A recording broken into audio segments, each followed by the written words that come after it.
যুবকরা আমাকে শুনতে পাচ্ছ তোমরা? তাকবীর দাও সবাই, লিল্লাহি তাকবীর। তোমাদের বয়স কত হবে? আমি দেখছি 15, 17, 19, 20 সকলেই আছে, তাই না? আমি ছোট্ট একটা কথা বলছি, মাথায় ঢুকায় নিয়ে যাও। আসিফ হুজুরের ছোট্ট একটা কথা, I hope it will change your life. যাদের বয়স এখন 15 থেকে 25 পর্যন্ত, এখানে অনেক মুরব্বীরা আছে, সিনিয়র পারসন সবাই আমার ডানে বামে আছে। আমি কথা খুব বেশি বলতে পারবো না, ছোট্ট একটা কথা বলছি। যার বয়স 15 থেকে 25 পর্যন্ত সে সুন্দর করতে পারে, তার ভবিষ্যৎ তো সুন্দর হয়। এটা কিন্তু আমি আমার বাস্তবিক জীবনের এক্সপিরিয়েন্স থেকে বলছি। আর তুমি যদি এই 15 থেকে 25 পর্যন্ত প্রেম ছ্যাঁকা খাইয়া বেকা হয়ে যাও, তোমার ভবিষ্যৎটা অন্ধকার হয়ে যাবে যুবক ভাইরা, ঠিক কিনা বল? So focus on your career first. নিজেকে নিজের জায়গায় উন্নত করো। আমার ডানে আছে আমার বোনেরা, আমার মায়েরা। যারা বোনেরা আছেন, যাদের বয়স 15 থেকে 25, তাদেরকে আমি একটা আবদারি করব, আপনারাও যারা আছেন আপনারাও পর্দাশীল হন। আর বিশেষ করে যখন আপনাদের বিয়ের টাইম আসবে, মেয়েদেরকে বলছি, যুবকদের না, মেয়েদেরকে বলছি, টাকা পয়সা খোঁজা বাদ দিয়ে চরিত্রবান যুবককে আপনারা খুঁজে বের করবেন। আচ্ছা, মেয়েরা টাকার জন্য এত পাগল হয়েছে আজকাল, টাকলা মাকলা কিচ্ছু মানে না, যাকে তাকে বিয়ে করে ফেলে। এ কথা কি সত্যি না মিথ্যা যুবক ভাইরা? আমি কিন্তু I am not against of them, আমি কারো বিরুদ্ধে কথা বলছি না। তো তারা বলে যে তার নাকি মুরব্বী আব্বারে ফিল হয়, ভাল লাগে। এই কথা শুনলে আমার একটা লজিক আসে। আপনাকে ডাক্তার করছেন নাকি আমার কথায় যুবক ভাই?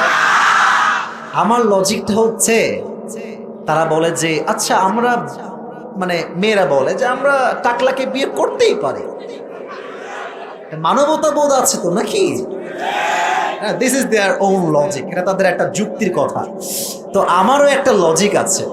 যুবকরা তোমরা যদি একমত হও, তাহলে একমত না ঠিক বলবো আগে, আমি এখন বলতে হবে না, আগে বলি, লেট মি টক। আচ্ছা, তোমার এত ভালোবাসা বুইড়ার প্রতি, তুমি টাকাওয়ালার প্রতি কেন আসে? এই যে গরিবগুলো মুরব্বী আব্বাজানরা আছে, এদের প্রতি তোমার ভালোবাসা থাকে না কেন? বিয়ে করতে মন চায় না কেন? বলো বলো বলো বলো। ও, সব ভালোবাসা টাকলাওয়ালা বুড়ার প্রতি নাকি? অতএব বুঝতে আমাদের বাকি নাই, বিয়ের একটাই কারণ টাকা, নাথিং এলস, ঠিক কিনা বলে? এজন্য আমার বোনেরা প্লিজ, আপনারা ভালো হয়ে গেলে আমাদের যুবকরা এমনি ভালো হয়ে যাবে। এজন্য বিয়ের ক্ষেত্রে টাকা আগে না চরিত্র আগে? হাদিস শোনেন, قال رسول الله صلى الله عليه وسلم فاظفر بذات الدين تربت يدك.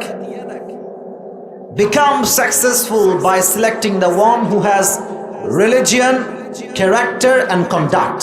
নবীজি বলছেন, তুমি যদি বিয়ে করে সফল হতে চাও, টাকা পয়সা আগে গুরুত্ব দিও না, স্ট্যাটাসকে আগে গুরুত্ব দিও না, আগে দেখো তার চরিত্র কেমন। যার চরিত্র ভালো হবে সে আমার বউ হওয়ার যোগ্যতা রাখে যুবক ভাইরা, ঠিক না বল? আল্লাহ যুবকদেরকে, মা বোনদেরকে এটা বোঝার তৌফিক দান করুন, সকলে পড়া আমিন। মায়ের কথা আর কি বলবো, বললে তো অনেকে রাগ করবেন, তাই আর বললাম না আজকে। মায়েরাই মেয়েদের মাইন্ডসেট নষ্ট করে দেয়। শোন, আমার বাড়ির জামাই যে হবে সরকারি চাকরিজীবী হওয়া লাগবে। আর আমি খুব খেয়াল করেছি, যুবক বাইরের দিকে তাকাও, সরকারি চাকরিজীবী ছেলে যদি হয়, মেয়ে তার মায়ের সামনে ওপেনলি প্রেম করে, আর মা বলে তুই চালিয়ে যা, मैं तुम्हारे साथ हमेशा हूं, हमेशा के लिए हूं। ছি ছি ছি ছি ছি ছি ছি। কেন? সরকারি চাকরি আছে। সরকারি চাকরি জীবনে আসল কিছু নয়। একজন সরকারি চাকরিজীবী মাঝে মাঝে 1 লাখ কামায়, আর একজন ব্যবসায়ী মাসে 10 লাখ টাকাও ইনকাম করতে পারে যুবক ভাই। আমি কারো বিরুদ্ধে অবস্থান নিচ্ছি না, বাট মাথায় রাখবেন আমার মায়েরা, please don't take it negatively. I really respect you from my heart. মেয়েদেরকে আমি বড্ড সম্মান করি, বাট আমি দেখতে পাচ্ছি হাজার হাজার যুবকের যৌবন নষ্ট হচ্ছে। মেয়ের মাও চায় টাকা, মেয়ের বাপও চায় টাকা টাকা টাকা টাকা চায়। আল্লাহ হেদায়েত দান করুন, সকলে পড়া আমিন। আমি যে ছোট্ট কথা বললাম ভূমিকা, আপনারা কি ডাক্তার করছেন নাকি বলেন? আল্লাহ আমাদেরকে যেন সঠিক কথাটা বোঝার তৌফিক দান করে, পড়া আমিন। আজকে আমরা কোরআন থেকে নির্ধারিত একটি সূরার তাফসীর পেশ করব। তবে আমি একটু আমার পকেটটা চেক করে নিই। আমি তো মানিকগঞ্জে এখানে প্রথম আসছি এই মাঠে, টাকা পয়সা আমার কাছে বেশি নাই, তাও চেক করতে হবে আর কি। আপনারা দেখেন না, আমি দেখছি। আচ্ছা, যা আছে আমি সামনেই রাখছি, বেশি নাই, কারণ কিছু টাকা নিয়ে আসলাম, তেল ভরছি তো, তাই টাকা পয়সা সব শেষ হয়ে গেছে। তো যাই হোক, যা আছে খুব বেশি নাই। আমি একটা অ্যানাউন্সমেন্ট দিচ্ছি, যদি আজকের প্রোগ্রামে এই মানিকগঞ্জের মানুষের কোনো একজন মানুষ আমার তাফসীরের মূল বিষয়টা শেষে গিয়ে বলতে পারে আমার প্রশ্ন অনুযায়ী, তাকে আমি আজকে পুরস্কৃত করব আমার মানি ব্যাগ থেকে। রাজি আছেন? বলেন সবাই ইনশাআল্লাহ। তাহলে ওয়াজটা শুধুমাত্র কান দিয়ে শুনলে হবে না, দিল দিয়ে শুনতে হবে। তো দিলের কানটা খাড়া করুন। এখন যা বলবো তাফসীর ভিত্তিক কথা হবে, ডান বামের কোনো কথা হবে না। আমি একজন যুবক যেখানে তাকবীর দিয়েছো, একজন এখান থেকে তাকবীর দিয়েছিলাম, তুমি আরেকবার তাকবীর দাও, দাও তাকবীর দাও একটা।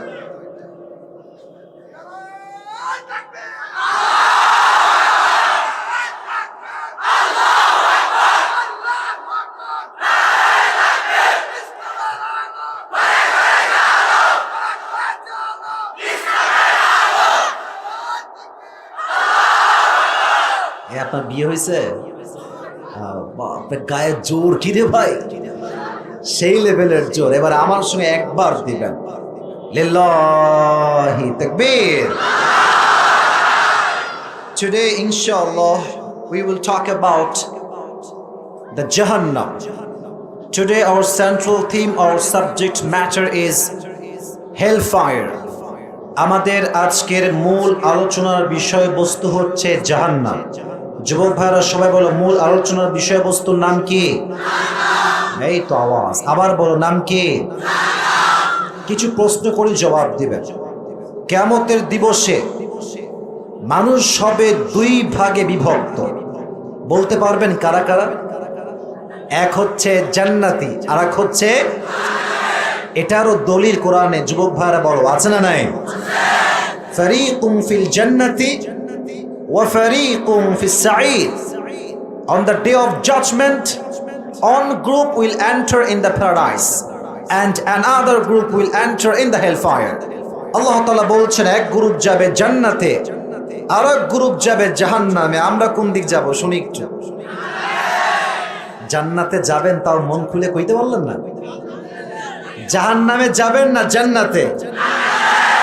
জাহান্নামের সম্মান আর জান্নাতের সম্মান কখনো কি এক হতে পারে?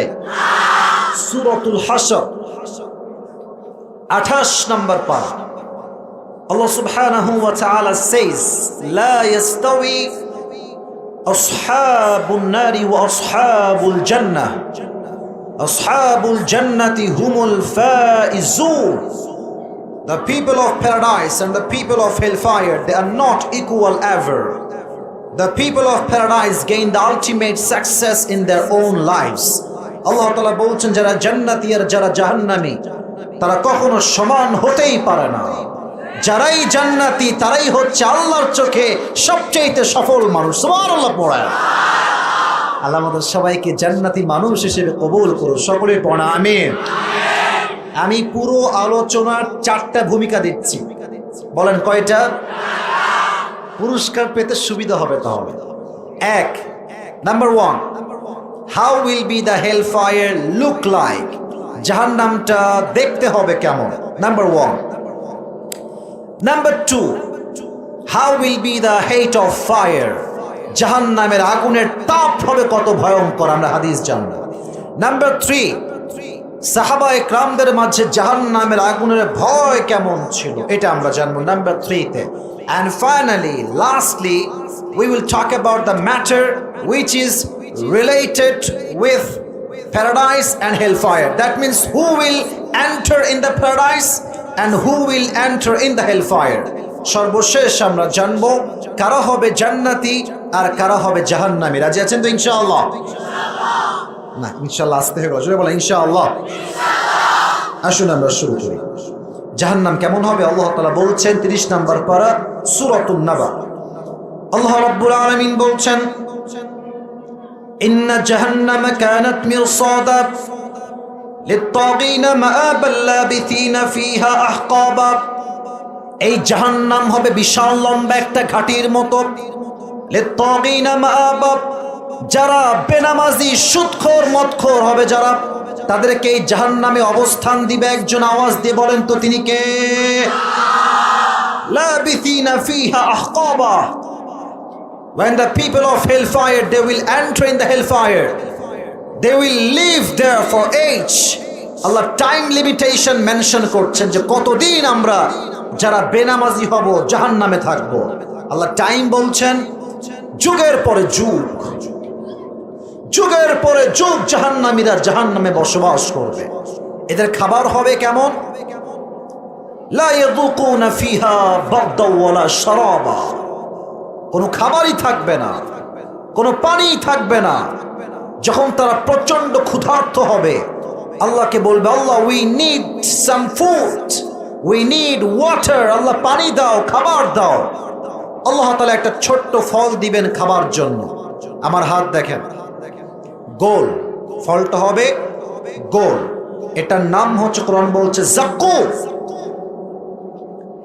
এই ফলটা হবে গোল, চতুর্পাশে থাকবে লম্বা লম্বা কাঁটা, ধারালো সাপ।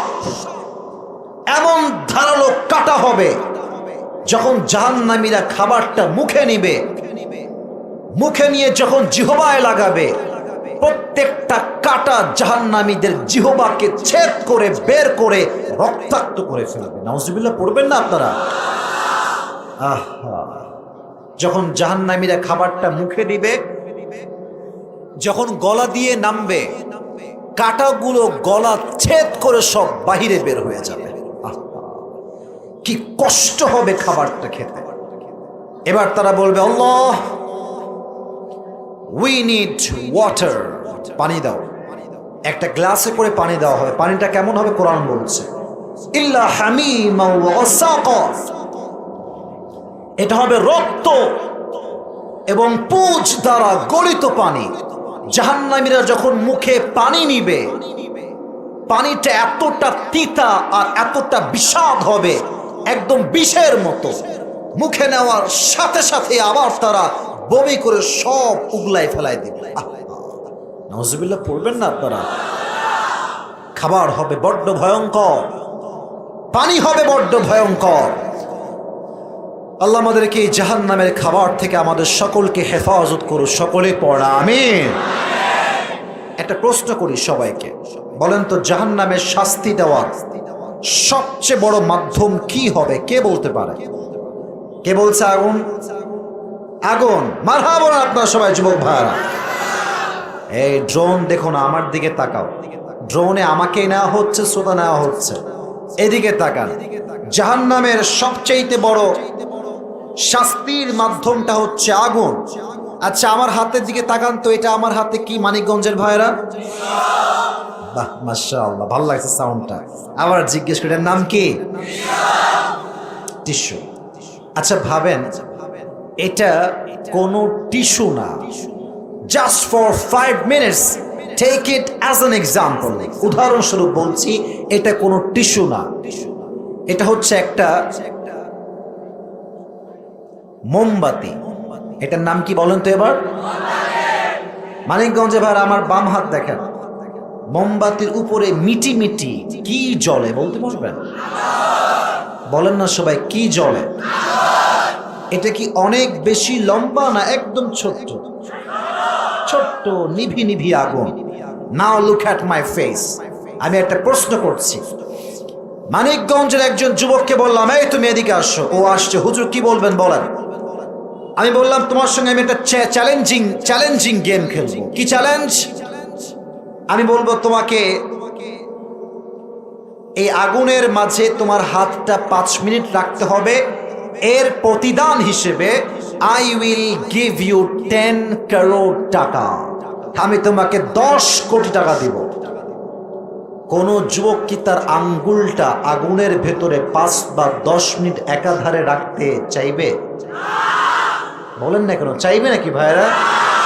সে বলবে রাখেন আপনার 10 কোটি টাকা মিয়া, আমি বেঁচে থাকলে, সুস্থ থাকলে 10 কোটি নয়, আমার হাত ঠিক থাকলে আমি 20 কোটি টাকা ইনকামও করতে পারবো, ঠিক কিনা বলেন?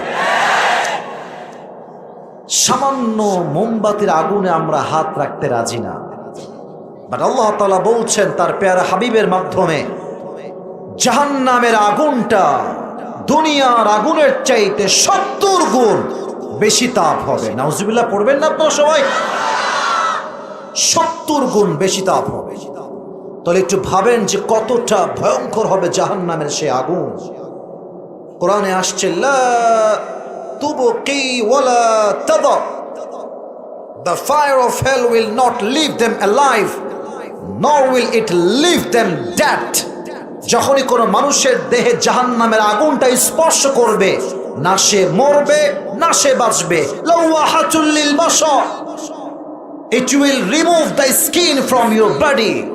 যখনই জাহান্নামের আগুনটা আপনার দেহে সামান্য স্পর্শ করবে, আপনার দেহের চামড়া গোস্ত সবগুলো জমিনে খসে খসে খসে খসে পড়ে যাবে। নাউজুবিল্লাহ পড়বেন না আপনারা? আল্লাহ তুমি আমাদের সবাইকে জাহান্নামের বড্ড ভয়ঙ্কর আগুন থেকে হেফাজত করো, সকলে পড়ুন আমিন।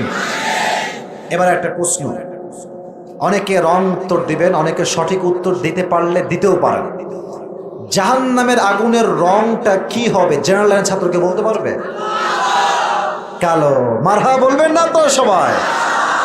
নলেজেবল পারসন, মাশাআল্লাহ। কালো হবে, লাল নয়। তিরমিজির হাদিস, জাহান্নামের আগুনকে আল্লাহ রাব্বুল আলামিন মোট 3000 বছর জ্বালিয়েছেন। প্রথম 1000 বছরে হয়েছে লাল, দ্বিতীয় 1000 বছরে হয়েছে সাদা, আর তৃতীয় 1000 বছরে হয়েছে এটা কালো। এখন যে জাহান্নামের রংটা অবস্থান করছে জাহান্নামের ভেতরে, এটা বড্ড ভয়ঙ্কর ব্ল্যাক কালার।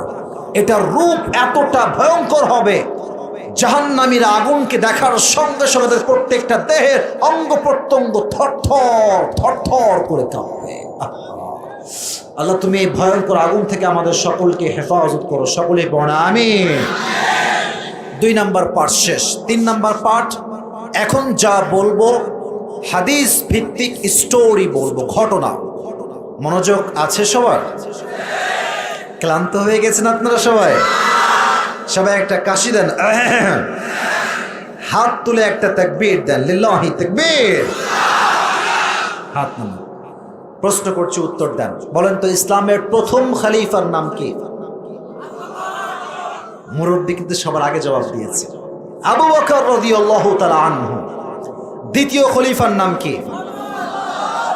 মারহাবা বলবেন না আপনারা সবাই? What an amazing audience, মাশাআল্লাহ, সবাই জানে। আমি 2 জন সাহাবীর 2টা ঘটনা বলছি ফর অ্যান এক্সাম্পল, যে তাদের মাঝে জাহান্নামের আগুনের ভয়টা কত বেশি ছিল। আমাদের দেশের যিনি প্রধানমন্ত্রী, তার নাম কি? মাননীয় প্রধানমন্ত্রী জননেত্রী শেখ হাসিনা। আমি কোনো কথা বিরুদ্ধে বলার জন্য নামটা নেই নাই, বোঝাও একটা জিনিস। আচ্ছা, আমার কথা বুঝতে কোনো সমস্যা হচ্ছে না তো আপনাদের? কথা কি বোঝা যায়? যায় যায় যায় আচ্ছা, মাননীয় প্রধানমন্ত্রী যদি বলেন যে আমার কাছে একটা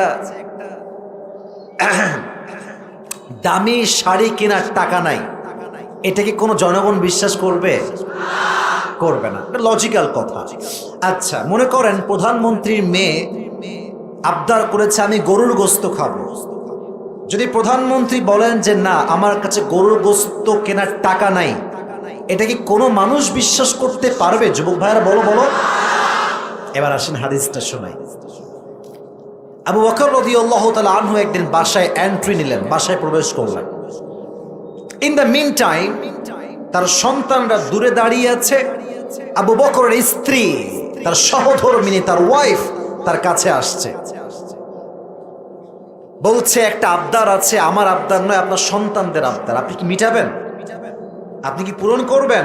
এই যুবকেরা, হাদিসটা শুধুমাত্র চোখ দিয়ে তাকাই শুইনো না, হৃদয় দিয়ে ফিল কইরো, বোঝার ট্রাই করো যুবক ভাইরা।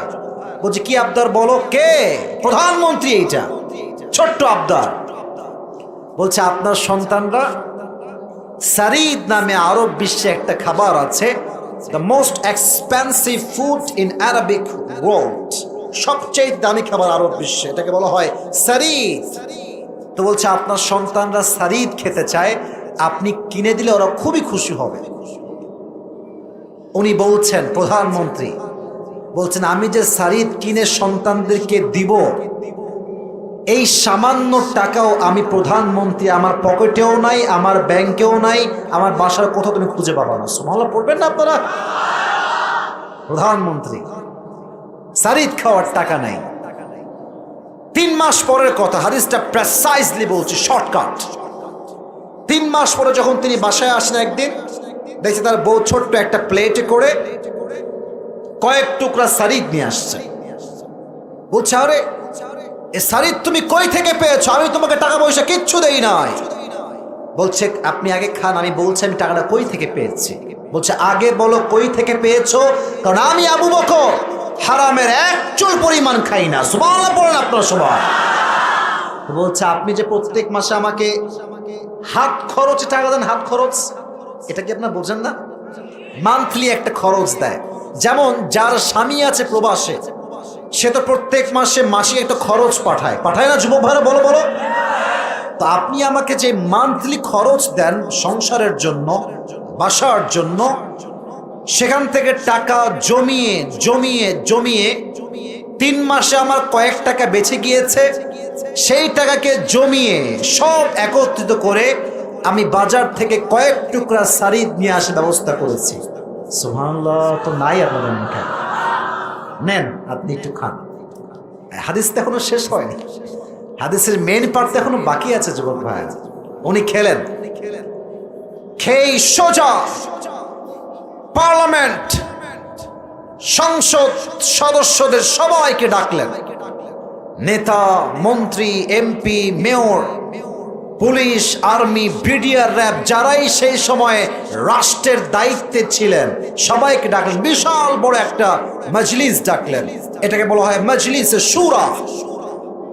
উনি সবাইকে ডেকে এক জায়গায় বসিয়ে বললেন, শোনো, তোমরা আমাকে প্রত্যেক মাসে যেই বেতন দাও,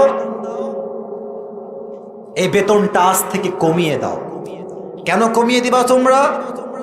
বলছে এর কারণ হচ্ছে এটা, আমার বউ 3 থেকে 4 মাসের মান্থলি খরচ বাঁচিয়ে সারিদ কিনে আমাকে খাওয়াইছে, সন্তানকে খাওয়াইছে, এটাই প্রমাণ আমি আবু বকরের সন্তান, আমি আবু বকরের সন্তানরা এবং আমি, আমার পুরো সংসার যেই বেতন তোমরা দাও এর চাইতে কম দিলেও আমার বেতনটা সুন্দর করে চলে যাবে। সুবহানাল্লাহ পড়বেন না? হিসাব দেখছেন? মাত্র কয়েক টাকার হিসাব, কয়েক টাকা কম বেশি। তো সব যুবক তো একরকম হয় না।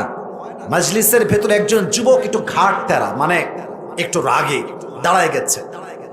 বলছি, ইয়া খলিফাতুল মুসলিমিন, আপনার কথা everything is okay, but I have on objection, একটা আপত্তি আছে আমার।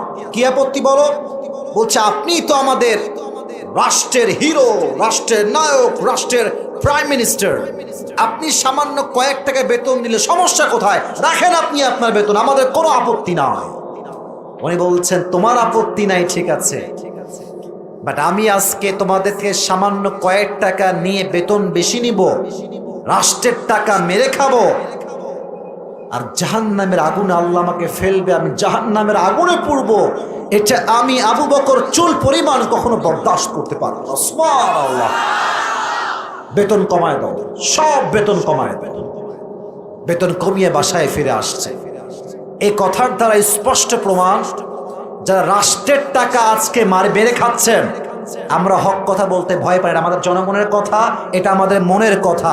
যারা রাষ্ট্রের টাকা মেরে খায়, ये दिन ही दिन नहीं है, सामने और भी दिन बाकी है। এমন একটা দিন আসবে, কিয়ামতের দিবস কায়েম হবে, প্রত্যেকটা টাকার হিসাব আপনাকে চুল পরিমাণ দেওয়া লাগবে, ঠিক কিনা বলা? এরকম টাকা মেরে খায় এরকম লোক বাংলাদেশে আছে না? আরে মাননীয় প্রধানমন্ত্রী নিজে তো মাইক নিয়ে বলেন যে দেশটা চোর বাটপাট দিয়ে ভরে গিয়েছে, ঠিক কিনা বলেন? কেমনে ভরছে একটু বুঝাই দেই, এক্সাম্পল দেই। পাকা রোড, পিচ রোড করতে একটা দায়িত্ব পাইছে কন্ট্রাক্টর। কি বলবো দুঃখের কথা ভাই, রাস্তা বানায় এত সস্তা রাস্তা, এমনে হাত দিলে সব পিচগুলো উঠে যায়। বাড়ি দিয়েছে গরিবদের জন্য, বাড়ি বানাও, গরিবদেরকে বাড়ি দাও, লাগবে রড, দিছে বাস। আমার কথা কি ভুল না সঠিক যুবক ভাইয়েরা? আমার কথা একটা, নেতা সাহেব আপনি নামাজি হলে আমি আপনাকে নেতা মানতে প্রস্তুত আছি। নেতা সাহেব যদি আপনি নামাজি না হতে পারেন, আপনি কোথাকার নেতা ডাজন্ট ম্যাটার, আপনি নামাজি না হলে আপনি আমার লিডার হওয়ার কোনো যোগ্যতা রাখেন না। এজন্য জাহান্নামের আগুনের ভয়টা প্রত্যেকটা নেতার হৃদয়ে লাগবে। আল্লাহ এই দেশকে, জনগণকে সুদ মুক্ত, ঘুষ মুক্ত, দুর্নীতি মুক্ত জীবন চালাবার তৌফিক দান করুন, আমিন। এবার আসুন ইসলামের দ্বিতীয় খলিফা ওমরে ফারুক রাদিয়াল্লাহু তাআলা আনহুর একটা এক্সাম্পল দেই হাদিস থেকে, ঘটনা শুরু। আচ্ছা, আমি যে কথাগুলো বলেছি আপনাকে মাইন্ডটাইন করছেন নাকি যুবক ভাইয়েরা? আমি কিন্তু ভাই হক কথা বলার ট্রাই করি। আমি জানি যে হক কথা বললে বাধা আসে, বাট আমার একটা বিশ্বাস আছে, এই দেশটা হিন্দুদের দেশ নয়, এটা খ্রিস্টানদের দেশ নয়, এটা বৌদ্ধদের দেশ নয়, এটা 90% বেশি মুসলমানের দেশ।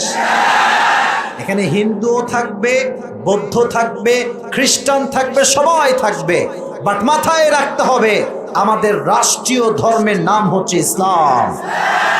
যে যার ধর্ম পালন করবে, যে যার জায়গা থেকে সবাই সবার ধর্মকে ফলো করবে, বাট ইসলামে আঘাত করলে আমরা চুল পরিমাণ ছাড় দিয়ে কথা বলবো না যুবক ভাই।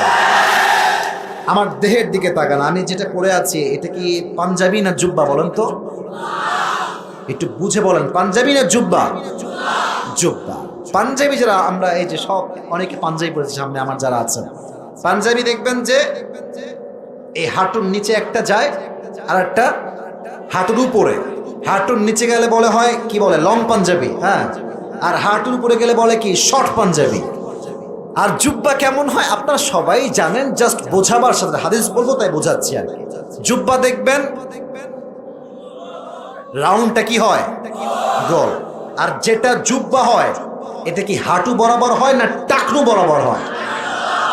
Right answer. ওমর ফারুক রাদিয়াল্লাহু তাআলা আনহু একদিন মসজিদের মেম্বারে দাঁড়িয়ে খুতবা দিচ্ছেন। খুতবার ঠিক মাঝামাঝি সময়ে, যেমন আপনারা মাঝখানে বসে আছেন ওইরকম সাহাবা একরাম মাঝখানে বসে আছেন, একজন যুবক সাডেনলি দাঁড়িয়ে গিয়েছে, দাঁড়িয়ে বলছে, ওমর তোমার জুব্বা এত লম্বা কেন?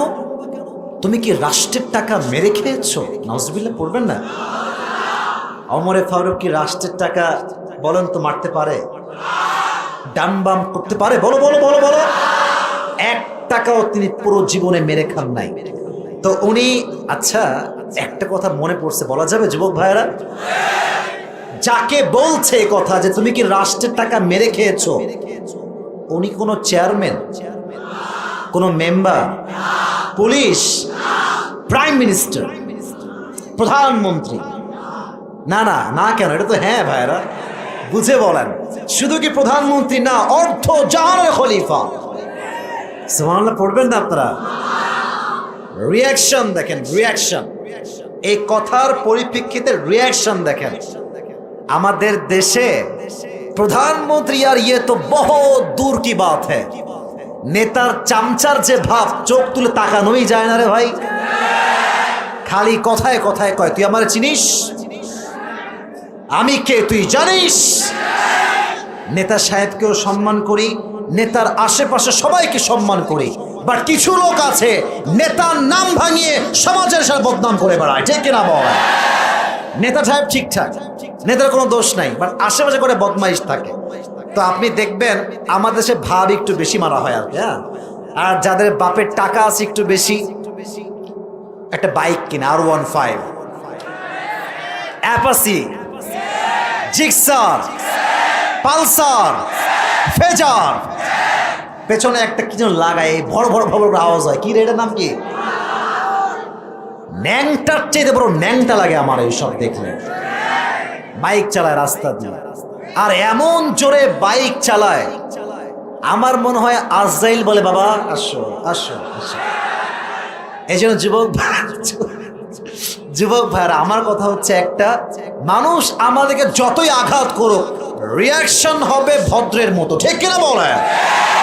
তো ওমর ফারুককে এই কথা বলার পর তার পাশে তার সন্তান ছিল, হাদিসে আসছে সন্তানের নাম হচ্ছে ইসমুহু আব্দুল্লাহ ইবনে ওমর, ডানেই ছিল। সে দাঁড়িয়ে গিয়েছে, বলছে জবাবটা আব্বা নয়, জবাবটা আমি তোমাকে দিচ্ছি। বলছে রাষ্ট্রের পক্ষ থেকে প্রত্যেক বছর আমার আব্বাজানকে একটা জুব্বা দেওয়া হয়। কয়টা? আরো জোরে হাত তুলে, কয়টা? তো এই বছর যে জুব্বা আমার আব্বাজান পেয়েছে, আমার আব্বা তো অনেক লম্বা মানুষ, অনেক লম্বা। হাদিসে আসছে ওমর ফারুক সাহাবা ইকরামদের মাঝে সবচেয়ে লম্বা একজন সাহাবী, সুদর্শন পুরুষ ছিলেন। সুবহানাল্লাহ। তো যখন জুব্বা তিনি পড়েছেন, আমার হাঁটুর দিকে একটু তাকান, হাঁটুর দিকে জুব্বাটা এই হাঁটু থেকে নেমে এই পাঞ্জাবির মতো এই বরাবর আসছে।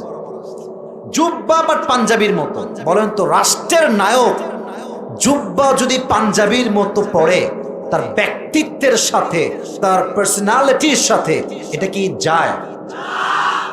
যায় যায় যায়। এবার তিনি কি করবেন? রাষ্ট্রের সব টাকা তার হাতে, কোটি কোটি টাকা। তিনি চাইলেন নতুন জামা কিনতে, পারেন কি পারেন না? পারে না? একটা না, হাজারটা কিনতে পারেন। কেনেন নাই, কেনেন নাই। বলছে এই আব্দুল্লাহ, তুমি জামা পাইছো না আব্বা? বলছে হ্যাঁ পেয়েছি, যাও তোমারটা নিয়ে আসো। দুটো টিস্যু হাতে নেই, তাহলে বোঝাতে সুবিধা হবে। এটা হচ্ছে সন্তানের জামা, এটা হচ্ছে ওমর ফারুকের জামা। আমি একটু শর্ট করে দেই। এটা হচ্ছে ছোট, এটা পারফেক্ট সাইজ। দুইটা জুব্বা নিয়ে আসছে। এবার বলছে দর্জি কোথায়? দর্জি নিয়ে আসছে। দর্জি আসছে, দর্জিকে বলছে দর্জি সাহেব আমার সন্তানের জামার নিচের একটু অংশ কাটেন, কাটা হয়েছে, এই অংশ আপনি আমার জুব্বায় লাগান। সন্তানের জুব্বা তালি দিয়ে পড়েছে। জাহান্নামের আগুনের ভয়ে রাষ্ট্রের একটা পয়সা মেরে খেয়ে নতুন জুব্বা তিনি ক্রয় করতে চান নাই। সুবহানাল্লাহ পড়লেন আপনারা? আল্লাহু আকবার, আল্লাহু আকবার। এই ভয় কাকে বলে ভাই? জাহান্নামের আগুনের ভয়। তালি দাও, জুব্বা পড়েছে রাষ্ট্রের প্রধান নায়ক। আর আমাদের কয়েক টাকা হলে আমরা তো দেখি অনেক সময় ইন্টারভিউতে অনেকে বলে যে আমি একটা জামা দ্বিতীয়বার আর পড়ি না। হ্যাঁ, আছে না নাই যুবক ভাইরা? যারা বলে আমি একটা জামা দ্বিতীয়বার পড়ি না, খুব হিসাব করে দেখবেন এদের বেশিরভাগ ইনকামের সোর্স হচ্ছে হারাম হারাম হারাম হারাম। হালাল টাকায় যারা চলে তারা ছেঁড়া পাঞ্জাবি পরে, তারা ছেঁড়া গেঞ্জি পরে। যুবক ভাইরা, আল্লাহ আমাদের সবাইকে জাহান্নামের আগুনের ভয়টা হৃদয়ে রাখার তৌফিক দান করুন। সকলেই পড়না আমিন। 3টা পার্ট বলতে গিয়ে তো 10টা পার হয়ে গেল। আরো কি ওয়াজ করা যাবে? সময় কি আপনাদের কাছে হবে? বড্ড খুশি হলাম, আমাদের প্রধান অতিথি সহ সকলেই মাশাআল্লাহ বসে আছে। এরকম আদর্শবান নেতা যারা ইসলামকে ভালোবাসে, এরকম নেতা আমরা প্রত্যেকটা ঘরে ঘরে চাই। যুবক ভাইরা, ঠিক কিনা বলো? মাশাআল্লাহ। আমি তো ভেবেছি নেতা সাহেবরা কথা বলেই চলে যাবেন। মাশাআল্লাহ বসে আছেন, তার মানে মানিকগঞ্জের মানুষেরা ইসলামকে বড্ড বেশি ভালোবাসে, কোরআনকে বড্ড বেশি ভালোবাসে। মানিকগঞ্জের মাটি হচ্ছে ইসলামের ঘাঁটি। যুবক ভাইরা, আল্লাহ কবুল করুন। সকলে পড়া আমিন। শেষ অংশে কিছু কথা বলছি, এটা বলেই শেষ করে দিব, আমার ওয়াজ শেষ হয়ে যাবে। আমি বলি না কিসের, আমরা জেনেছিলাম যে 4 নাম্বার পার্টে আমরা আলোচনা করব একটা বিষয়, কারা হবে জান্নাতি, কারা হবে। প্রশ্ন, বলেন তো জাহান্নামে কি বেশিরভাগ পুরুষরা যাবে না নারীরা যাবে? খুব খুশি তাই না? নারীরা যাবে না ভাই, এ কথাটার একটু ভুল আছে। আমি একটু কারেকশন করে দিচ্ছি। কারেকশন, এখানে ওলামা একরাম আছেন, আমার কথা ভুল বলবেন, কোনো সমস্যা নেই। আমার কথা হচ্ছে দেখেন, ঢালাও ভাবে বেশিরভাগ নারী জাহান্নামে যাবে আর আমরা চালাইয়া বেহেশতে যাব, এটা ঠিক না। এক হাদিসে আসছে নারীরা হবে বেশি জাহান্নামী, আর এক হাদিসে আসছে পুরুষরা হবে বেশি জাহান্নামী। অতএব ঢালাও ভাবে একতরফা মেয়েদেরকে জাহান্নামী বললে হবে। মেয়েরা জাহান্নামে কেন যাবে? দুইটা কারণ উল্লেখ করছে যুবক ভাইরা, মনোযোগ দিয়ে শুনবা। এক, হাদিস থেকে বলছি, তাকফুরনাল আশির, বেশিরভাগ মেয়ে জাহান্নামে যাবে স্বামীর অবাধ্য হওয়ার কারণে। আমাদের দেশের কমন এবং সবচেয়ে বড় রোগের নাম হচ্ছে পরকীয়া। স্বামী থাকে বিদেশে আর বউ থাকে বাংলাদেশে। সবাইকে আমি এক পাল্লায় মাপছি না। স্বামী বিদেশে গিয়ে 5 বছর 7 বছর কোনো খবর নাই, এদিকে বউ মাশাআল্লাহ ইমোতে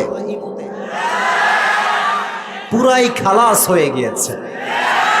এটা বললে অনেকে মাইন্ড করবেন, আপনি এত বাজে কথা বললেন। বাজে কথা বলি নাই, যেটা বাস্তব কথা, এটা সবার পছন্দ হবে না যুবক ভাইরা, কথা ঠিক কিনা বলো?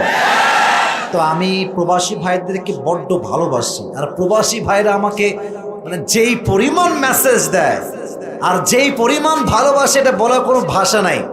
তো প্রবাসী ভাইদের কাছে একটাই message, this is my message for all the youngsters, যারা যুবক আছেন সবার জন্য। আমি এমন কোনো চাকরি করব না যেই চাকরি আমার বউকে অন্য পুরুষের হতে বাধ্য করে। আমি এমন কোনো জায়গায় যাব না যেই জায়গায় গেলে আমি মায়ের জানাজা পড়তে পারি না, বাবার জানাজা পড়তে পারি না, আমার বউ আমাকে বাদ দিয়ে পরপুরুষের সঙ্গে পরকীয়া করে বেড়ায়, ঠিক কিনা বলো? তার মানে কি বিদেশে যাব না? না, বিদেশে আমরা যাব, সমস্যা নাই, আমরা রেমিটেন্স ফাইটার হব, বাট সেই কাজই আমরা করব যেই কাজে কমপক্ষে 5 থেকে 6 মাস পরে বাসায় একবার আসা যায়, আমরা সেই কাজ করব। কিন্তু আমি চলে গেলাম বিদেশে, আমার নতুন বউ, তার বয়স মাত্র 21, 22, 23, 3 বছর 4 বছর খবর নেই। মেয়ের চরিত্র তো এমনিতেই নষ্ট হয়ে যাবে যুবক ভাইয়েরা আমার। আচ্ছা, আমার কথা কি আপনারা রাগ করছেন যুবক ভাই? আমি কাউকে আঘাত দিচ্ছি না, মেহেরবানি করে আমাকে রাগ করবেন না। আমার কথা দেখেন, এটা একটু সিরিয়াস কথা বলছি, একটু গভীরের কথা, 2-1 লোক উল্টা বুঝবেন না। মেয়েরা বিয়ের আগে থাকে একরকম, বিয়ের পরে হয় আর এক রকম, মাইন্ড করবেন না। একটা হচ্ছে স্বামীর স্পর্শবিহীন জীবন, আর একটা হচ্ছে স্বামীর স্পর্শ পাওয়া জীবন, দুইটা আলাদা আছে। আগে সিঙ্গেল ছিল, স্পর্শ কাকে বলে, স্বামীর ভালোবাসা কাকে বলে বোঝেই নাই। বাট যখন বিয়েটা হয়ে যায়, তার মাইন্ডসেট, তার চিন্তা পরিবর্তন হয়ে যায়। স্বামীর ছোঁয়া পেয়েছে, ভালোবাসা পেয়েছে, একসঙ্গে থেকেছে, হঠাৎ করে স্বামী আর নাই, 3 বছর 4 বছর খবর নাই। তখন তার ভেতরে যে একটা চাহিদা, এই চাহিদা, তার যৌবনের চাহিদা, তার চরিত্রকে নষ্ট করে দেয় যুবক ভাইরা। কথা কি আপনারা একমত আমার সাথে? একমত? এজন্য মেয়েরা জাহান্নামে যাবে 1 নাম্বার কারণ পরকীয়া এবং স্বামীর সঙ্গে বেঈমানি। 2 নাম্বার, বেশিরভাগ মেয়েরা কান খাড়া করবেন, যারা বোনরা আছেন আমাকে প্লিজ শুনবেন, আমাকে দেখতে পান কিংবা না পান আমার সাউন্ড শুনবেন। 2 নাম্বার কারণ বেশিরভাগ মেয়েরা জাহান্নামে যাবে চরিত্র নষ্ট হওয়ার কারণে। এখানে অনেক যুবক তোমরা আছো, আচ্ছা জীবনে বিয়ে করা লাগবে না? এত আস্তে কথা কেন বলছেন আপনার? করা লাগবে না নাকি? কি রে বাবা, লাগবে। বিয়ের সময় बी केयरफुल मेरे दोस्त, ये एक दिन का कोई रिलेशनशिप नहीं है कि तुमने ब्रेकअप कर लिया या ना ना ना ना, এটা ব্রেকআপের রিলেশনশিপ না। বিয়ের সময় মাথার ঘাম পায়ে ফেলবা, বাট চরিত্রবান মেয়েকে বিয়ে করেই ছাড়তে হবে যুবক ভাই। আর যখন বিয়ে করতে যাবা, আমাদের এই যে মুরব্বীরা আছে, মান্যগণ্য ব্যক্তিরা আছে, বাবা হোক চাচা হোক, একটু নিয়ে যাবা, দেখবে না তারা, বাট জাস্টিফাই করবে। কারণ মেয়েরা বিয়ের আগে যাই করুক না কেন, পাত্রী হিসেবে যখন তোমার সামনে আসবে, মনে হবে यार ये तो अभी कभी जन्नत से भाग के आई है मेरे सामने यार। हाथ मुजा, पा मुजा, हिजाब, माशाल्लाह, इतनी खूबसूरत लड़की मैं तो कभी भी नहीं देखा यार, এত সুন্দর। তো মেয়েরা যতই যাই করুক বিয়ের সময় সুফি হয়ে যায়। এখন তুমি যদি বলো যে আচ্ছা আপু আপনাকে তো আমার বিয়ের জন্য পছন্দ হয়ে গিয়েছে, তো একটা কথা বলবো, মাইন্ড করবেন না তো? এই তোরা কি মাইন্ড করবি? মেয়েটার কথা বলতেছি। তো মেয়েটা বলবে যে না না আমি মাইন্ড করবো না, আপনি বলেন।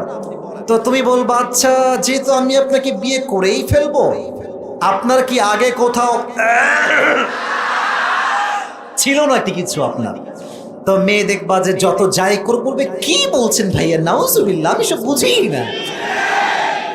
মেরে দোস্ত, যেই মেয়ে বলবে আমি কিছু বুঝি না, আমার কেউ নাই, আমি একা, বড্ড একা, দাল মে কুছ কালা তো জরুর হ্যায় ওয়াহাঁ পে, জাস্টিফাই করবা, বুঝে শুনে বিয়ে করবা, বিয়ে জীবনে একবার, এখানে হারলে পুরো জীবন তুমি হেরে যাওয়া।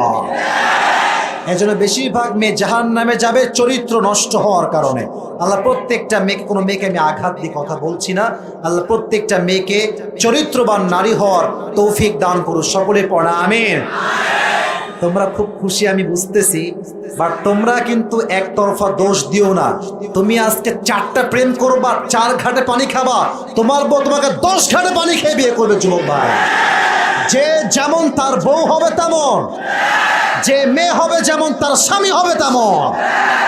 আল খাবিথাতু লিল খাবিথিনা ওয়াল খাবিথুনা লিল খাবিথাত ওয়াত তাইয়িবাতু লিত তাইয়িবিনা ওয়াত তাইয়িবুনা লিত তাইয়িবাত। ভেরি ক্লিয়ার আয়াত। Good character people, they will have good character people. Bad character people, they will have bad character people. আপনি যেমন আপনার বউ তেমন, মেয়েরা আপনি যেমন আপনার স্বামী হবে তেমন, ঠিক কিনা বলেন? আল্লাহ আমি সহ আমাদের সবাইকে, মা বোন সহ সবাইকে চরিত্রবান হওয়ার তৌফিক দান করুন, সকলে পড়া আমিন।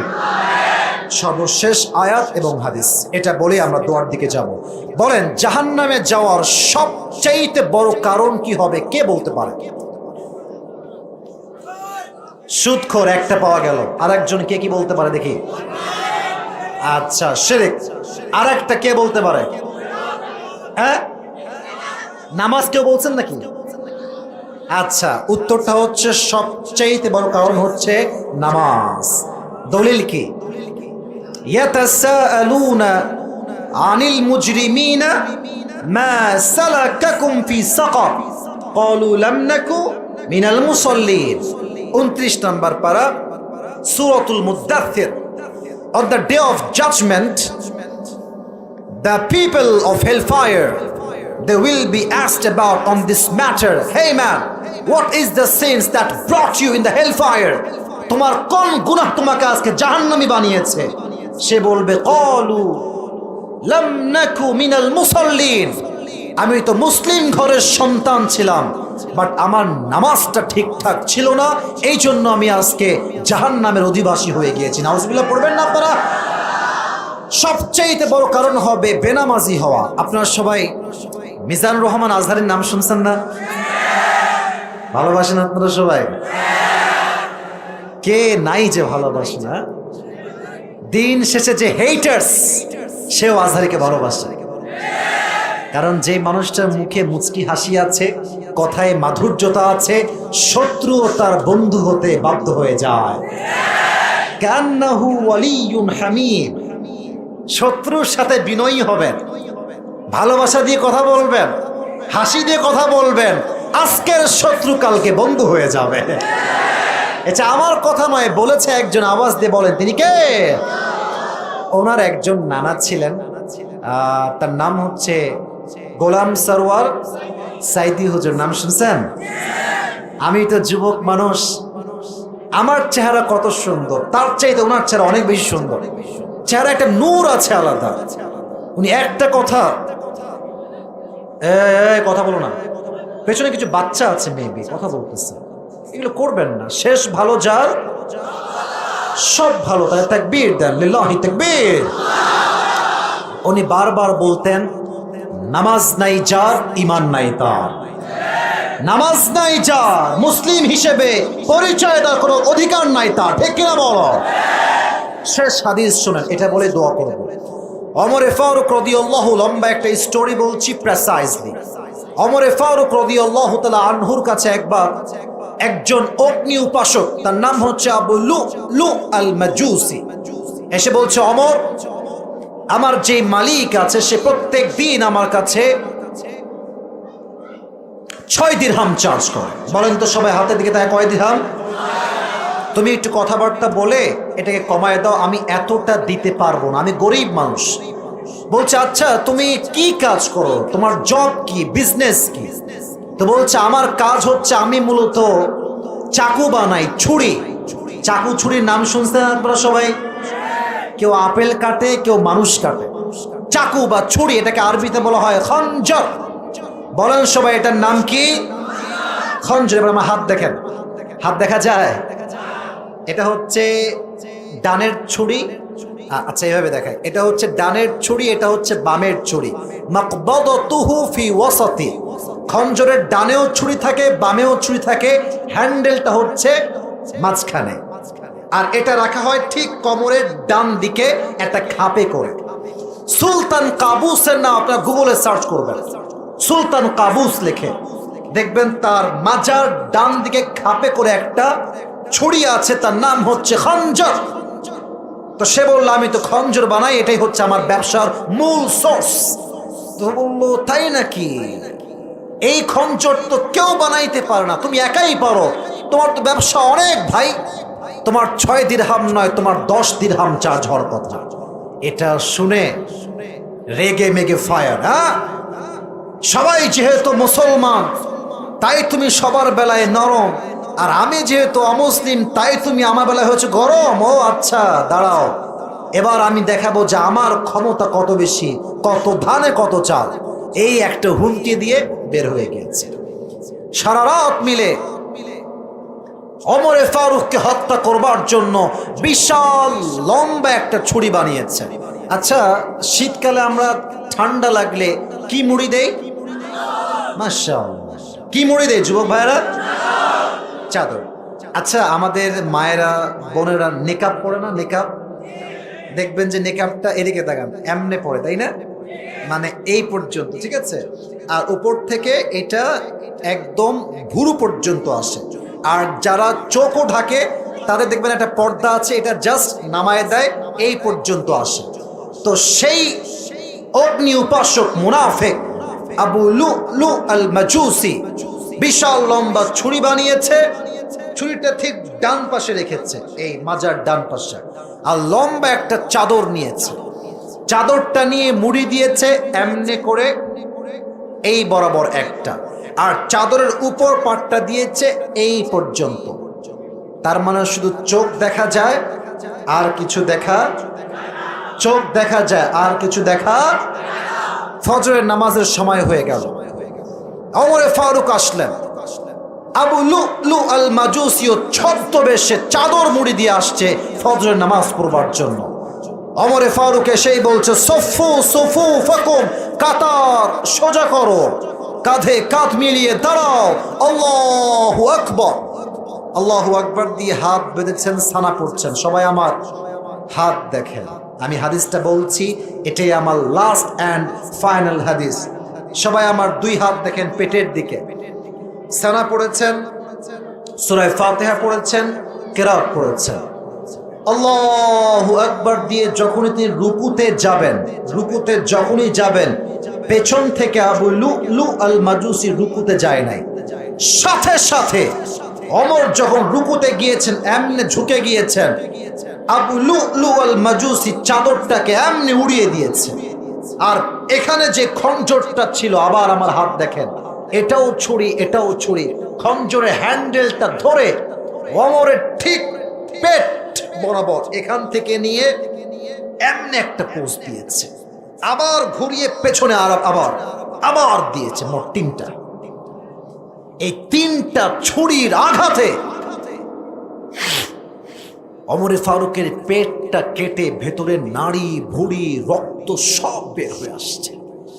আর ওমরে ফারুক নামাজের মাঝে চিৎকার দিয়ে বলছে, কাতালানি আল কালব, আমাকে একটা কুকুর হত্যা করেছে, আমাকে বাঁচাও। এ কথা বলেই তিনি অজ্ঞান হয়ে পড়ে গিয়েছেন। নামাজ কাকে বলে? সাহাবায়ে কেরামদের মাঝে 2-1 সাহাবী বাদ দিয়ে একজন সাহাবীও নামাজকে ছাড়ে নাই। সুবহানাল্লাহ পড়বেন না আপনারা সবাই? ওমরে ফারুক অজ্ঞান হয়ে আছে।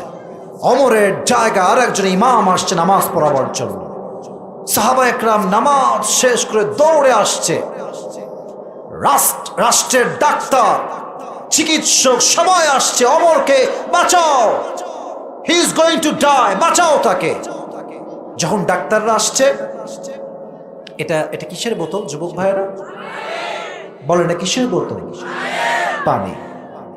ওমরে ফারুকের এই পিঠে, ওমরে ফারুক শুয়ে আছেন এমনে, পিঠে দুই হাত দিয়ে ভর করে হালকা উঠিয়েছেন, দুই ঠোঁট হালকা হা করেছেন, মানে দুই ঠোঁট একটু লম্বা করেছেন, পানি দিয়েছেন।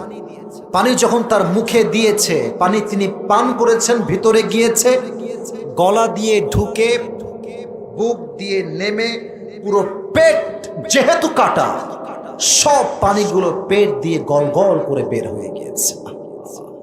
দুধ নিয়ে আসা ওমরের জন্য একটা পেয়ালায় করে দুধ নিয়ে আসা হয়েছে। দুধ যখন দিয়েছে মুখে, গলা দিয়ে ঢুকে পেট দিয়ে যখন যাবে হজমের জন্য, পুরো পেট তার কাটা, সব দুধগুলো পেট দিয়ে গল গল করে বের হয়ে গেছে। এই দৃশ্য দেখে সাহাবা একরাম চোখের পানি আর ধরতে পারে না। সবাই বুঝে গিয়েছে ওমরে Faruk is going to die very soon, মারা যাবে, খুব দ্রুতই মারা যাবে। অবস্থা খুবই বেমানান, অবস্থা খুবই ভয়ঙ্কর। at the same time, আমার চোখ দেখেন, উনি অজ্ঞান ছিলেন, he was totally senseless, হঠাৎ করে সেন্সে আসছেন, আর চোখটা একদম ছোট্ট করে খুলেছেন, একদম মিটি মিটি চোখ। চোখ খুলেই বলছে, ওই সাহাবী এদিকে এদিকে এদিকে তাকাও, এদিকে আসো। একজন সাহাবী দৌড় দিয়ে আসছে, ইয়া খলিফাতুল মুসলিমিন, কি বলবেন বলেন। তুমি তো কথা বলতে পারছেন না, যেহেতু পুরো নাড়ি ভুড়ি সব কাটা, তো ইঙ্গিত করে বললেন, তোমার কানটা আমার মুখের কাছে নিয়ে আসো। যখন কানটা মুখের কাছে নিয়ে আসছে, সে ভেবেছে সন্তানের কথা বলবে, সম্পত্তির কথা বলবে, নাতির কথা বলবে, ছেলের কথা বলবে। যখন এই কানটা মুখের কাছে নিয়েছে, উনি ফিস ফিস করে বললেন, আসল্লান নাস, আসল্লান নাস, আসল্লান নাস। আমাকে আগে এটা জবাব দাও, আমি যে এই নামাজের ইমাম ছিলাম, ফজরের নামাজ, আমি অজ্ঞান হওয়ার পরে সাহাবা একরাম সেই নামাজটা আদায় করেছিল কিনা? একটা মানুষের নাড়ি ভুঁড়ি বের হয়ে গেছে, পুরো জায়গাটা রক্তাক্ত হয়ে গেছে, and he is damn sure that he will die very soon, and the last time he is asking just for salah and nothing else. একজন মানুষের পুরো জীবনটা শেষ, পুরো জমিনটা রক্তাক্ত হয়ে আছে, তাও সে তার শেষ মুহূর্তে নামাজকে ভুলে নাই। সুবহানাল্লাহ নাই আপনাদের মাঝে? কোন সাহাবী, যে সাহাবী দুনিয়াতে কনফার্ম জান্নাতের টিকিট পেয়েছে, তাও সে নামাজকে ভুলে নাই। এজন্য কিয়ামতের দিন জাহান্নামের ফয়সালা হবে তাদের জন্য সবচেয়ে বেশি, those who were not from the মুসল্লি, those who were not used to about salah, যারা নামাজি ছিল না, তাদের জন্য জাহান্নাম হবে বড্ড ভয়ঙ্কর। আল্লাহ আমাদের সবাইকে বেনামাজি থেকে নামাজি হওয়ার তৌফিক দান করুন। আজকে আলোচনার মূল বিষয়বস্তু ছিল কি সবাই বলেন? জাহান্নাম। বলেন সবাই, ছিল কি? জাহান্নাম। মাশাআল্লাহ। জাহান্নামের ক্ষেত্রে আমরা বলেছিলাম কিছু কথা মনোযোগ দিয়ে শুনবেন। এই জাহান্নাম হবে বিশাল লম্বা একটা ঘাটির মতো। যারা অত্যাচারী ছিল, যারা বেনামাজি ছিল, তাদের জন্য জাহান্নামকে তৈরি করেছে একজন। আওয়াজ দিয়ে বলেন তো তিনি কে? জাহান্নামে থাকা টাইম লিমিটেশন কতদিন হবে? লাবিথিনা ফিহা আহকাবা, যুগের পরে যুগ জাহান্নামীরা জাহান্নামে বসবাস করবে। খাবার হবে কেমন? দুইটা আইটেম নিয়ে কথা বলেছি। একটা হচ্ছে ফল, এই ফলটা হবে চতুর্পাশে কাটা, আর পানি যা দেওয়া হবে ইল্লা হামিমাও ওয়া গাসাকা, রক্ত এবং পুঁজ দ্বারা গলিত পানি। নাউজুবিল্লাহ পড়বেন না আপনারা? This is basic knowledge about জাহান্নাম। একদম প্রাথমিক কিছু আয়াত, এটা মাথায় রাখবেন। জাহান্নাম হবে ঘাটির মতো, এখানে বেনামাজিরা বসবাস করবে, যুগের পরে যুগ বসবাস করবে। খাবার হবে কাঁটাযুক্ত, আর পানি হবে রক্ত এবং পুঁজ দ্বারা গলিত পানি। আল্লাহ আমাদের সবাইকে এই জাহান্নামের খাবার থেকে হেফাজত করুন। সকলে পড়ুন আমিন। 2 নাম্বার চ্যাপ্টার ছিল জাহান্নামের আগুনটা কতটা বেশি ভয়ঙ্কর হবে। আমি একদম প্রেসাইজলি হাদিসগুলো মেনশন করছি। 1, জাহান্নামের আগুনটা দুনিয়ার আগুনের চাইতে কত গুণ বেশি তাপ হবে? মাশাআল্লাহ, কত গুণ বেশি? Right answer. 2 নাম্বার, জাহান্নামের যে আগুনের রং, এটার রং কি হবে? মাশাআল্লাহ। এটা কিসের হাদিস বলতে পারবেন? তিরমিজির হাদিস। বলেন তো কোন হাদিস? তিরমিজি শরীফের হাদিস। মাশাআল্লাহ। এবার আসেন আরেকটা ছোট্ট কথা, আয়াত ভিত্তিক। তাপ কেমন হবে? জাহান্নামের আগুনের তাপটা কেমন হবে? লাওয়াহাতুল লিল বাশর। আল্লাহ তাআলা বলছেন, যখনই দেহের কোথাও স্পর্শ করবে, দেহের চামড়া গোস্ত সব খসে খসে পড়ে যাবে। নাউজুবিল্লাহ পড়বেন না? তাহলে এই 2টা হাদিস আর একটা আয়াত মাথায় রাখবেন। রাজি আছেন তো ইনশাআল্লাহ? 3 নাম্বার একদমই সহজ।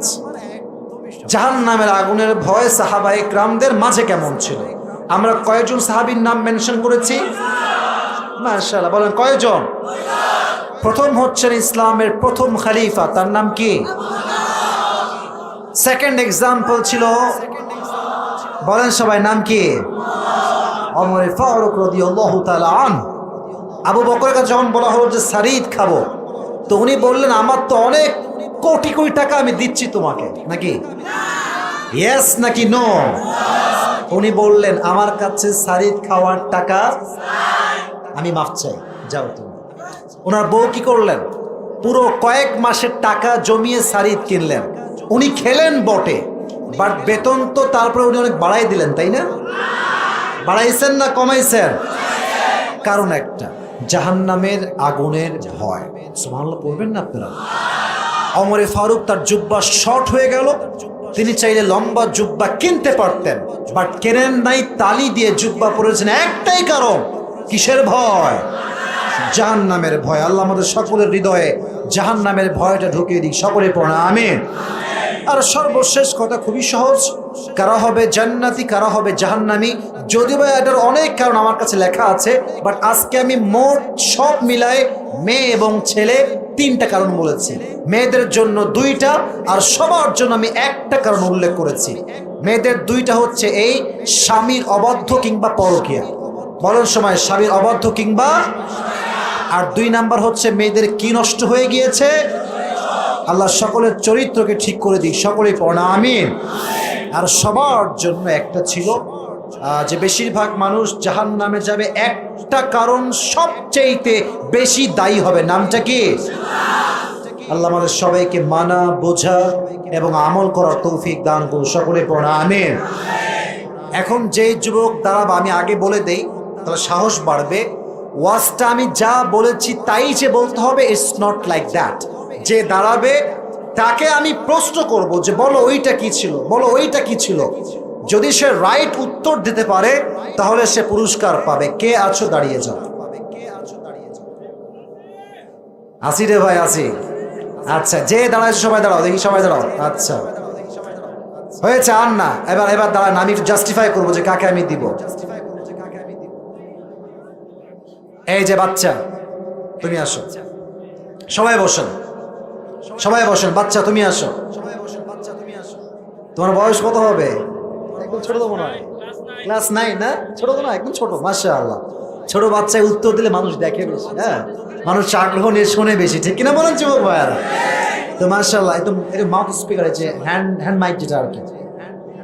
এখন টুপি পরে আল্লাহ আল্লাহ হয়ে যাবে নাকি? মাশাআল্লাহ, চালু করে দেন। দুজন কয়ে যায়, শার্ট প্যান্ট। না না, ভালোবেসেই বলছি, একটু বসেন। এই শেষ, এই শেষ, বসে পড়া। সকলে একটা কাশি দেন, তাকবীর দিয়ে পুরো মজমাকে কাঁপায় দেন। লিল্লাহি তাকবীর। আল কোরআনের আলো, আল হাদিসের আলো, কোরআন হাদিস যেখানে, মানিকগঞ্জবাসী যেখানে, আল্লাহ কবুল করুন। সকলে পড়া আমিন। 2টা রুলস বলছি। 1, ও যদি 3 বার আটকায়, 3 বার বলে দেওয়া হবে। 3 বারের পরে বললে বাদ পড়ে যাবে। কথা কি বোঝা যায়? এটা ওর রুলস। আর আপনাদের রুলস হচ্ছে একটা, চুপচাপ থেকে উত্তর শুনবেন। যে আমার আগে উত্তর দিবেন, টাকা আমি না, সে টাকা দেওয়া লাগবে। বেশি বাড়াবাড়ি করবেন না। আপনাদের কাজ একটা, ও উত্তর দিলে আপনারা সকলেই বলবেন মারহাবা। এটা আওয়াজ হইল? জোরে বলেন মারহাবা। দাও সালাম দাও সবাইকে। আসসালামু আলাইকুম। ওয়ালাইকুম আসসালাম। বেটা গায়ে শক্তি আছে, পারবে ইনশাআল্লাহ, ঠিক কিনা বলেন? হ্যাঁ হ্যাঁ মাশাআল্লাহ। রক্ত কম কিন্তু শক্তি বেশি। মাশাআল্লাহ। তোমার নাম কি? হ্যাঁ রিজবি। আচ্ছা, কিসে পড়ো তুমি? ক্লাস 9। ক্লাস 9-এ। তুমি এই মাঝখানে এই জায়গাতে আসো। ওই যে পেছনে যে বাচ্চা দাঁড়ায় আছে না, বসে আছে, বাচ্চার কাছে যাও। ওকে ওকে, এখানে ফোকাস ঠিক আছে না সবার? ওকে, ক্যামেরাম্যান ভাইয়েরা আপনারা একটু ফোকাসড হবে না। ওকে, আর একটু পেছাও। ওই যে ওরা যা বলে তাই শোনো। তোমার একেবারে আছে সেলিব্রিটি বানা ছেড়ে দিবে এরা। মাশাআল্লাহ। আচ্ছা ঠিক আছে, you have nothing to be worried. টেনশনের কোনো কারণ নয়। মানিকগঞ্জের সন্তান আল্লাহকে বাদ দেওয়ার কাউকে ভয় পায় না। বুকে সাহস নিয়ে কথা বলবো। বলো আজকে আমাদের আলোচনার মূল বিষয়বস্তু কি ছিল? জাহান্নাম। মারহাবা বলো। বলো তো জাহান্নামকে আমরা কয়টা ভাগে কথা শুনেছিলাম? কয়টা ভাগে? 3টা। মোট 4টা। মোট কয়টা? এটা কোনো পাস ফেল ব্যাপার না, এটা এমনি বললাম আর কি। প্রথম বিষয় ছিল জাহান্নামটা দেখতে কেমন হবে, জাহান্নামের খাবারটা কেমন হবে, তুমি এইটা বলো। জাহান্নামের খাবারটা ফল হবে, কাঁটাযুক্ত জাকুম ফল, হ্যাঁ, আর রক্ত এবং পুত্রে গলিত পানি হবে। মারহাবা বলেন। সাহস নিয়ে বলছে মাশাআল্লাহ। এই তো প্রথমটা শেষ। দ্বিতীয়টা হচ্ছে জাহান্নামের আগুন কেমন তাপ হবে, 2টা হাদিস বলো যেটা তোমার মাথায় আছে। জাহান্নামের আগুন কালো হবে। হ্যাঁ মারহাবা বলার সময়। পৃথিবীর আগুনের থেকে 70 গুণ বেশি হবে। মারহাবা। আর কিছু মনে আছে? না পারলেও সমস্যা নাই, না পারলেও কোনো সমস্যা নাই, কারণ তুমি যা বলে দিয়েছো। আচ্ছা, জাহান্নামের আগুন যখন মানুষের দেহে স্পর্শ করবে তখন কি হয় বলো দেখি? মানুষের চামড়া এবং মাংস গলে গলে পড়ে যাবে। মারহাবা বলেন। Pass pass. এবার বলো সাহাবা ইকরামদের মাঝে জাহান্নামের আগুনের ভয় কেমন ছিল বলতে গিয়ে 2জন সাহাবীর নাম আমি মেনশন করেছি। সেই 2জন সাহাবী কে কে ছিল? হযরত আবু বকর আলাইহিস সালাম, হযরত উমর আলাইহিস সালাম। আলাইহিস সালাম না, এটা বলতে হবে রাদিয়াল্লাহু তাআলা আনহু। মাশাআল্লাহ, মারহাবা বলবেন না তো সবাই? ছোট মানুষকে শিখাই দিলে তারা পারে। আমাদের অভ্যাসটা হচ্ছে আমরা হাসি ঠাট্টা করতে খুব ভালো লাগে। হ্যাঁ ভাই, মাইকের সামনে মানুষকে সামলে কথা বলা এটা পৃথিবীর সবচেয়ে কঠিনতম চাকরি। এটা বুঝবেন তখন যখন দেখবেন হাজার হাজার ক্যামেরা, হাজার হাজার মানুষ, তখন বুঝবেন কত ধানে কত চাল। তো ওকে কেউ হাসবেন না, ওর কথা ঠিকঠাক আছে মাশাআল্লাহ। বলো তো আবু বকর তার বেতন বাড়িয়েছে না কমিয়েছে? কেন কমিয়েছিলেন? হ্যাঁ পারবে, হ্যাঁ পারবা বলো। উনি চাইলে অনেক টাকা বেতন বাড়াইতে পারতেন, বাট উনি সারিদ খেয়ে এসে বললেন বেতন কমায় দাও। এই কমানোর ভয়টা কেন আসলো তার ভেতরে সেটা বলো। মারহাবা বলেন। আমি কিন্তু উত্তর পরিপূর্ণ বলি নাই, but I have helped him a lot. সাহায্য করা ট্রাই করছি আর কি। আচ্ছা, প্রথম হাদিস শেষ। দ্বিতীয় হাদিস ছিল ওমরে ফারুকের। তার কি নিয়ে হাদিস ছিল একটু বলো দেখি? সে যে তার জামা নিয়ে কথা, এটা বলো সমস্ত। আচ্ছা আমি বলছি এটা বলে দিচ্ছে একদম। এটা তার কাটা পড়বে একটা। তার জুব্বাটা শর্ট ছিল, তিনি চাইলে নতুন জুব্বা কিনতে পারতেন না? কিনেছেন নাকি? সন্তানের জুব্বা নিয়ে এসে তালি দিয়েছেন। এবার তুমি বলো উনি তালি দেওয়া জুব্বা কেন পড়লেন? কিসের ভয় পড়লেন সেটা বলো। আল্লাহর ভয়। তো ঠিক আছে বাবা, আমাদের মূল টপিকটা হাইলাইট করো। জাহান্নাম। মারহাবা বলেন সবাই। একবার আটকাইছে, ওটা বাদ, কোনো সমস্যা নাই। আরো তোমার 2বার সুযোগ আছে। এবার বলো জাহান্নামে যে মানুষ যাবে, মেয়েরা যাবে বেশি, বলেছিলাম 2টা কারণ। 2টা কারণ কি কি বলো?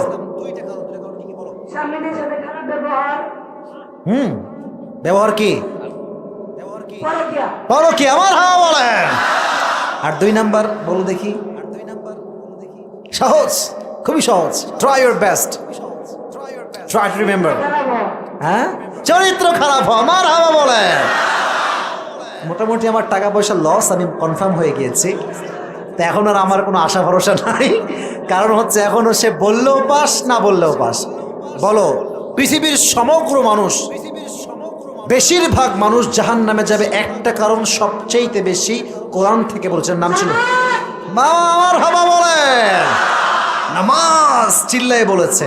তোমাকে আর একটা প্রশ্ন করবো, এটা আমার পক্ষ থেকে, হয় বাবা নাকি তুমি? আমি বলেছি এটা আউট অফ সিলেবাস না, আমরা স্যাররা যারা আছি বলে এটা পর, এটা আসবে আসবে। পরীক্ষার হলে দেখেছি কিছুই আসে নাই। এটা হয় না যুবক ভাইরা? বলো বলো বলো। তো আজকে এটা হবে না, আজকে যা বলেছি তাই জিজ্ঞেস করছি। ওমরে ফারুক তার জীবনের শেষ মুহূর্তে কি বিষয়ে জিজ্ঞেস করেছিলেন? এই, নামাজের ব্যাপারে। মারহাবা বলবেন না?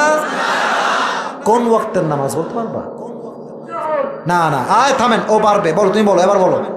জোহর না, তার আগের ওয়াক্ত কি? ফজর। মারহাবা বলেন আপনার সবাই। আসো আসো আসো আসো, ছোট্ট মানুষ হিসেবে যা পেরেছো কোনো মতে কম না, অনেক পেরেছো, মাশাআল্লাহ।